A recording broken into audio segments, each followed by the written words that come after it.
Student, हम लोगों ने पिछले वीडियो में पढ़ा कंजक्शन के बारे में और उसमें आपको कई क्वेश्चंस दिए गए थे और उस क्वेश्चंस में कई स्टूडेंट्स ने करेक्ट जवाब दिया। सबसे पहले तो आपको बहुत बहुत बधाई, क्योंकि आप लोगों ने सही जवाब दिया। और अब हम लोग पढ़ेंगे इंटरजेक्शन के बारे में। आप लोग इसे ध्यान से पढ़ेंगे, क्योंकि इंटरजेक्शन के बाद फिर आपको दिए जाएंगे क्वेश्चंस और आपको देना पड़ेगा कमेंट बॉक्स में जवाब। आइए हम लोग पढ़ते हैं इंटरजेक्शन और आफ्टर दैट आपको मिलेगा इससे related questions. So first we have to know interjection. Interjection में basically the function of the interjection is to express emotions or sudden burst of feelings. They can express a wide of variety of emotions such as excitement, joy, surprise or disgust. आपको बताया गया है, classes में भी आपको बताया गया है कि जो इंटरजेक्शंस होते हैं ये सडन फीलिंग को बताते हैं। और सडन फीलिंग होता है क्या है? ये हमारे इमोशन से होता है, एक्साइटमेंट का होता है, जॉय का होता है, हैप्पीनेस हो, सैडनेस हो। जब हमें इस तरह की सडन फीलिंग मिलती है तो वहां पे हमें इंटरजेक्शन का बोध होता है। इंटरजेक्शंस के लिए हम मार्क ऑफ एक्सक्लेमेटरी का भी यूज करते हैं। मार्क ऑफ एक्सक्लेमेटरी कुछ इस तरह से होता है। इसके लिए कुछ वर्ड्स होते हैं जैसे कि हुर्रा, आहा, oh, wow, ouch, bravo, well done, goodbye, alas, well, aha, etc।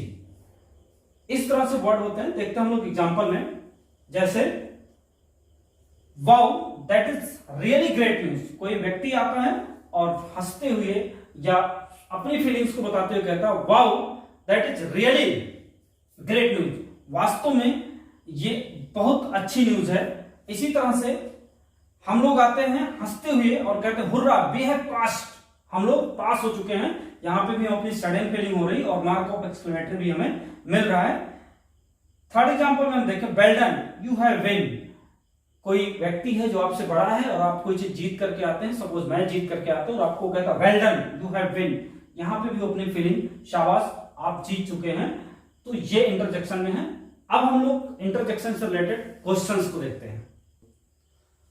So students, हम लोग जानते हैं कि कहां पे कौन सा एक्सक्लेमेटरी जो वर्ड है ये कहां पे किसके लिए यूज करते हैं। सैडनेस के लिए कौन सा यूज होता है, कौन सा हैप्पीनेस के लिए यूज होता है, तो ये जान लेना बहुत जरूरी है क्वेश्चंस के पहले। जैसे हुर्रा, वाओ, ये जो है ये हैप्पीनेस के लिए यूज होता है। जब हम किसी को शाबाशी देते हैं तो वहां पे वेल डन और ब्रेवो का यूज करते हैं। और जब कहीं पे दुख की बात होती है तो वहां पे हम आ, ओ, आहा, इन सारी चीजों को या एलास का यूज करते हैं। एक बार फिर से, जहां पे हैप्पीनेस होगा या कोई अच्छी चीज देखेंगे तो वहां पे वाओ, हुर्रा, यानी कि हैप्पीनेस, एक्साइटमेंट, जॉय के लिए यूज करते हैं। और वेल डन, ब्रेवो, किसी को जब शाबाशी देना होता है तो यूज करते हैं। और जब सैडनेस की बात होती है, यानी कि दुख की जब बात होगी, तो उस टाइम पे हम यूज करते हैं एलास, आहा, ओ, इन सारे एक्सक्लेमेशन का यूज करते हैं। तो अब आपके क्वेश्चंस की बारी आती है। क्वेश्चंस में now it's your time, fill the correct interjection in your comment box. अब आपको अपने कमेंट बॉक्स में इन क्वेश्चंस के आंसर रिप्लाई करने हैं। हमने आपको 5 क्वेश्चंस दिया हुआ है।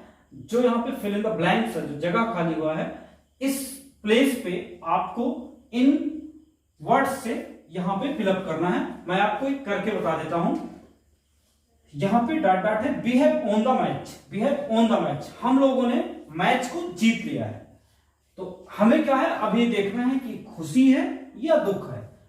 हम आप पहले ही जान चुके हैं कि दुख की बात, we have won the match, यहां पे हैप्पीनेस का बात है, इसलिए यहां पे हम लोग क्या करेंगे, हुर्रा फिलअप करेंगे, HURRAH,